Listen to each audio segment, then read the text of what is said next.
అందరికీ నమస్కారం అండి. ప్రజెంటు పిఐఏలో ఏదైతే పంచాయతీ అడ్వాన్స్మెంట్ ఇండెక్స్ ఏదైతే ఉందో దాన్ని తక్షణమే అప్లోడ్ చేయమని చెప్పి హైయర్ ఆఫీసర్స్ నుంచి ప్రస్తుతం ప్రెజర్ రావడం జరుగుతూ ఉంది. ఇది ఆల్రెడీ శిక్షణ కూడా ఇచ్చి 2 నెలలు గడుస్తూ ఉంది. అయితే ప్రజెంటు చాలామంది దీనిపైన ఇదివరకే శిక్షణ ఇచ్చినప్పటికీ కూడా కొంత డౌట్స్తో ఈ డేటాని సబ్మిట్ చేయలేకపోతూ ఉన్నారు. వారి కోసం మళ్ళీ ఈ వీడియో చేయడం జరుగుతూ ఉంది. మనం ఏదైతే లైన్ డిపార్ట్మెంట్కి సంబంధించి ఏవైతే మనం 8 and 9 డిపార్ట్మెంట్కి సంబంధించినటువంటి DCFs ఫార్మేట్స్ ఏవైతే ఉన్నాయో వాటిని మనం download field office wise data collection format DCF ఫార్మేట్లో డౌన్లోడ్ చేసుకొని ఆయా లైన్ డిపార్ట్మెంట్స్కి ఇచ్చాము. వారు ఆయా లైన్ డిపార్ట్మెంట్స్ వారు మన గ్రామ సచివాలయ ఎంప్లాయీస్ చాలామంది ఆ DCF ఫార్మేట్స్ కలెక్షన్ చేసి మనకి ఇచ్చారు సైనెడ్ కాపీస్. అవన్నీ కూడా 2.2 ఎంటర్ DCFలో ఎంటర్ చేసాం. ఎంటర్ DCFలో ఎంటర్ చేసినటువంటి ఒక శాఖకు సంబంధించినటువంటి DCF ఎంటర్ చేసినా కూడా ఆల్రెడీ ఆ గ్రామ పంచాయతీ ఎంటర్ చేసినట్టు ఆన్లైన్ డేటాలో కనిపిస్తుంది. కాబట్టి ఆ మిగతా అన్ని శాఖలకు సంబంధించినటువంటి DCFలు వాళ్ళు ఎంటర్ చేయకపోయినా వాళ్ళు మొదలుపెట్టారు అనేటటువంటిది ఆన్లైన్ డేటాలో కనిపిస్తుంది. నిజానికి చాలామంది పూర్తి స్థాయిలో DCF అనేది ఎంటర్ చేయలేదు. కాబట్టి వారందరూ కూడా ఏవైతే ఈ 2.2 ఎంటర్ DCF ఎన్ని శాఖలకు సంబంధించినటువంటి సమాచారం అడుగుతూ ఉందో అన్ని శాఖలకు సంబంధించినటువంటి క్వశ్చనరీకి సంబంధించిన గ్రామ సచివాలయ ఉద్యోగులు కానీ లేదా వేరే డిపార్ట్మెంట్స్ నుంచి మనం చేసుకున్నటువంటి డేటా కానీ ఇక్కడ మనం ముందు నమోదు చేయాలి.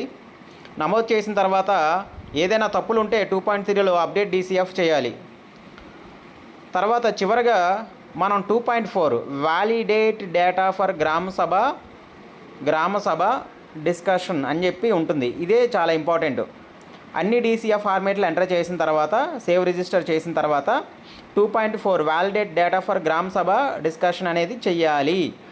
ఇది 2.4 సబ్మిట్ చేసే ముందు మనం ఏం చేయాలి, GS నిర్ణయ్ అనేటటువంటి యాప్ని మనం డౌన్లోడ్ చేసుకొని మన ఈ గ్రామ్ స్వరాజ్ ADM లాగిన్స్ ఏవైతే ఉన్నాయో వాటి ద్వారా లాగిన్ అయ్యి ఆల్రెడీ ఇదివరకే అందరికీ తెలుసు, మళ్ళీ దీని గురించి చెప్పక్కర్లేదు, మొదటి వీడియోలో ఎక్స్ప్లెయిన్ చేశాను. ఆల్రెడీ షెడ్యూల్ గ్రామ సభ ఇచ్చుకున్నారు. PA స్పెషల్ గ్రామ సభ PA గ్రామ సభ అనేది షెడ్యూల్ చేయడం జరిగింది. షెడ్యూల్ చేసిన తర్వాత వాటికి సంబంధించినటువంటి గ్రామ సభ ఈరోజు షెడ్యూల్ చేస్తే రేపు గ్రామ సభ అనేది నిర్వహించాలి. ఆ రోజు దానికి సంబంధించిన లైవ్ ఫొటోస్ అండ్ వీడియోస్ కూడా అప్లోడ్ చేశారు. చేసినటువంటి వీడియో అండ్ ఫోటో అప్లోడ్ చేసిన తర్వాత అయిపోయింది, GS నిర్ణయలో గ్రామ సభ సబ్మిట్ చేస్తామని చెప్పి ఇదిగోండి ఆల్రెడీ అయిపోయిందని చెప్పి ఈ స్క్రీన్ షాట్లు తీసి చూపించడం జరుగుతూ ఉంది. కానీ మనం చేయాల్సినటువంటి ఇది అయితే ఇప్పుడు అలా చెప్పినటువంటి ఎవరిది కూడా మన MPDO గారి లాగిన్లోకి రావట్లేదు. వారందరూ చేసినటువంటి మిస్టేక్ ఏంది అంటే మన GS నిర్ణయ యాప్లో ఏ గ్రామ సభ పూర్తి చేసినప్పటికీ కూడా వీడియోస్ అండ్ ఫొటోస్ అప్లోడ్ చేసినప్పటికి కూడా ఆ గ్రామ సభకు సంబంధించినటువంటి మీటింగ్ అటెండెన్స్ అనేది డిసిజన్ మేనేజ్మెంట్ అనేటటువంటి ఏదైతే ఈ ఆప్షన్ ఉందో దీనిపైన సబ్మిట్ చేయాలి. ఇది చాలామంది చేయలేదు. దీనివల్ల కూడా చాలామందికి మన GS నిర్ణయలో గ్రామ సభ పూర్తి చేశాము, DCF ఫార్మేట్స్ అనేవి చేసి వ్యాలిడేట్ గ్రామ సభ చేసినాము అని చెప్పి చెప్తున్నప్పటికి కూడా వారి యొక్క గ్రామ పంచాయతీ పూర్తి స్థాయిలో సబ్మిట్ అనేది అవ్వలేదు. సో అందరూ కూడా గ్రామ సభ అనేది పూర్తి చేస్తున్నట్లయితే షెడ్యూల్ చేసి వెంటనే వాళ్ళు meeting attendance and discussion management అంటే ఈ బాటంలో ఉన్నటువంటి ఏదైతే ఆప్షన్ కనిపిస్తూ ఉందో దానిపైన క్లిక్ చేయాలి. క్లిక్ చేసిన తర్వాత మనం షెడ్యూల్ చేసినటువంటి గ్రామ సభ ఏదైతే ఉందో అది ఇక్కడ కనిపిస్తుంది, PA డిస్కషన్ అప్రూవల్ PA గ్రామ సభ అని చెప్పి ఇక్కడ పెండింగ్ టాస్క్ అని చెప్పి చూపిస్తూ ఉంది బ్లూ కలర్లో. దానిపైన క్లిక్ చేసినట్లయితే ఇక్కడ 5 రకాల పెండింగ్ టాస్క్ని పూర్తి చేయాలి. రిజిస్టర్ అటెండెన్స్ అనేది చేయాలి. ఏదైతే ఉందో మనం వ్యూ సైనెడ్ కాపీ అనే ఏదైతే మనం అనుకున్నామో అటెండెన్స్ షీటు మనం ఎంతమంది అయితే హాజరయ్యారో దానికి సంబంధించిన హాజరు రిజిస్టర్ ఉంటుంది, గ్రామ సభ యొక్క హాజరు రిజిస్టరు. ఆ హాజరు రిజిస్టర్ని సైనెడ్ కాపీ చేసి ఇంతమంది హాజరయ్యారని చెప్పి చివరగా మనం సర్టిఫై చేస్తాం కాబట్టి ఆ సైనడ్ కాపీని ఇక్కడ అప్లోడ్ చేయాలి. తర్వాత కోరం మీటింగ్, ఏదైతే కోరం మీటింగ్ ఎంతమంది ఎలక్టెడ్ రిప్రజెంటేటివ్స్ పార్టిసిపేషన్ అయ్యారు, మళ్ళీ గ్రామ సభలో ఉన్నటువంటి మేల్ ఎంతమంది పార్టిసిపేట్ అయ్యారు, ఫిమేల్ ఎంతమంది అయ్యారు, అట్లాగే జనరల్ పార్టిసిపేషన్స్ ఎంతమంది అయ్యారు, ఎస్సీ ఎస్టీ ఎంతమంది అయ్యారు, ఇలా జనరల్గా కూడా ఇవన్నీ అడుగుతూ ఉంది. ఆ మీటింగ్ కోరం కూడా అప్లోడ్ చేయాలి. అట్లాగే view decision minutes of the meeting అని అడుగుతుంది. మనం ఆ గ్రామ సభలో ఏం తీర్మానం చేశాము, మనం ఆల్రెడీ షెడ్యూల్ మీటింగ్ ఇచ్చినప్పుడు కొన్ని ఎజెండా ఐటమ్స్ తీసుకుంటాం. ఆ ఎజెండా ఐటమ్స్ ఇక్కడ కనిపిస్తాయి. వాటికి మనం ఏం యాక్షన్ తీసుకున్నాం అనేది ఇక్కడ ఎంటర్ చేయాలి. తర్వాత ఫైనల్గా ఆ గ్రామ సభ చేసినటువంటి తీర్మానం నకలు ఈ view signed and stamped copy decision and minutes అనే దానిపైన అప్లోడ్ చేయాలి. ఈ 5 టాస్కులు అనేది పూర్తి చేసిన తర్వాత మాత్రమే మీరు పూర్తి స్థాయిలో జిఎస్ నిర్ణయ అనేటటువంటి యాప్లో గ్రామ సభ పూర్తి స్థాయిలో మీరు అప్లోడ్ చేసినట్టు, లేకపోతే మీరు అప్లోడ్ చేయనట్లే. అదంతా కూడా పూర్తి చేసిన తర్వాత అప్పుడు మాత్రమే మీరు ఏదైతే ఉందో 2.4 వ్యాలిడేట్ డేటా ఫర్ గ్రామ సభ డిస్కషన్ అనే దానిపైన మీరు సబ్మిట్ చేయాలి. సబ్మిట్ చేసిన తర్వాత అక్కడ ఫైనల్ సబ్మిషన్ సేవ్ రిజిస్టర్ అని అయిపోతుంది. అయిపోయిన తర్వాత ఇప్పుడు మూడో ఆప్షన్ ఏదైతే ఉందో డేటా సబ్మిషన్లోకి రావాలి. డేటా సబ్మిషన్లోకి వచ్చి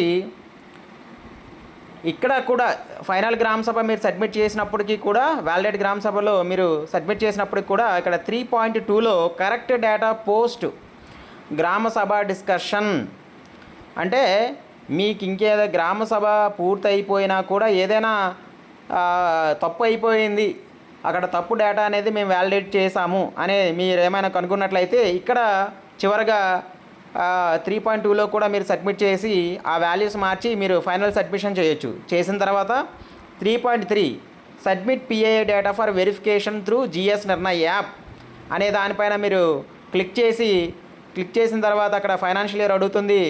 దానిపైన చర్చ చేస్తే మీది కంప్లీట్గా మీ యొక్క గ్రామ సభ అనేది పూర్తి స్థాయిలో సబ్మిట్ అయింది జిఎస్ నిర్ణయలో అని చెప్పి సేవ్ సక్సెస్ఫుల్లీ అని చెప్పి మనకి మెసేజ్ అనేది చూపించడం జరుగుతుంది.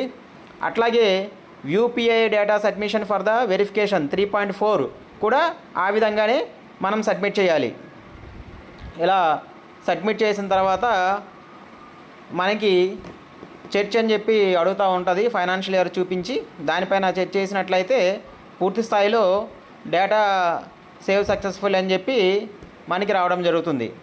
అప్పుడు మాత్రమే మన యొక్క గ్రామ పంచాయతీ సంబంధించిన పిఐ అనేది పూర్తి స్థాయిలో సబ్మిట్ అయ్యి ఏదైతే ఉందో లైన్ డిపార్ట్మెంట్కి సంబంధించిన మండల్ లెవెల్ ఆఫీసర్స్ లాగిన్లోకి మన డేటా అనేది ఫార్వర్డ్ అవ్వడం జరుగుతూ ఉంది.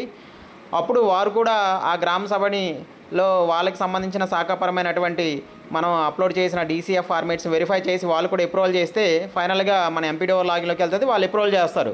ముందు మన లాగిన్లో ఉన్నటువంటి ఏదైతే ఉందో అవన్నీ కూడా మస్ట్ అండ్ షుడ్ బిగా మనం ఎంటర్ చేయాలి. ఈ విధంగా వర్క్ ఫ్లో ప్రకారం మనం అప్లోడ్ చేయకపోవడం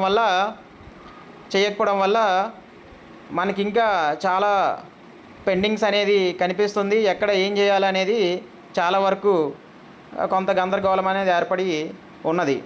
దయచేసి కావున ప్రతి ఒక్కరూ కూడా మీరు జిఎస్ నిర్ణయలో ఇంకా మీరు షెడ్యూల్ ఇవ్వకపోతే షెడ్యూల్ ఇచ్చేసి వెంటనే మీరు గ్రామ సభ కండక్ట్ చేసి లైవ్ వీడియోస్ అప్లోడ్ చేయండి. ఫొటోస్ అనేది ఎప్పుడు కూడా మనకి క్లోజ్గా తీయాలి.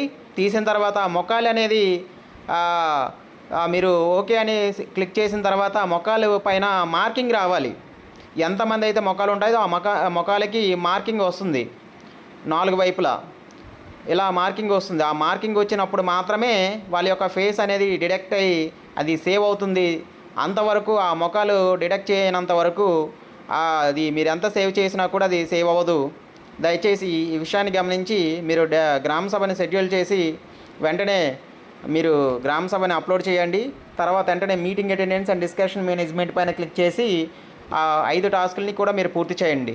తర్వాత మీ యొక్క పిఐ పోర్టల్ అనేది మీ ఏడిఎం లాగిన్తో ఓపెన్ చేసి నేను చెప్పినటువంటి అది కూడా ఏవైతే ఉన్నాయో 3.3, 3.4 కూడా మీరు పూర్తి స్థాయిలో సబ్మిట్ చేస్తే మీది సక్సెస్ఫుల్గా మీ గ్రామ పంచాయతీ సబ్మిట్ అవ్వడం జరుగుతుంది. Thank you one and all.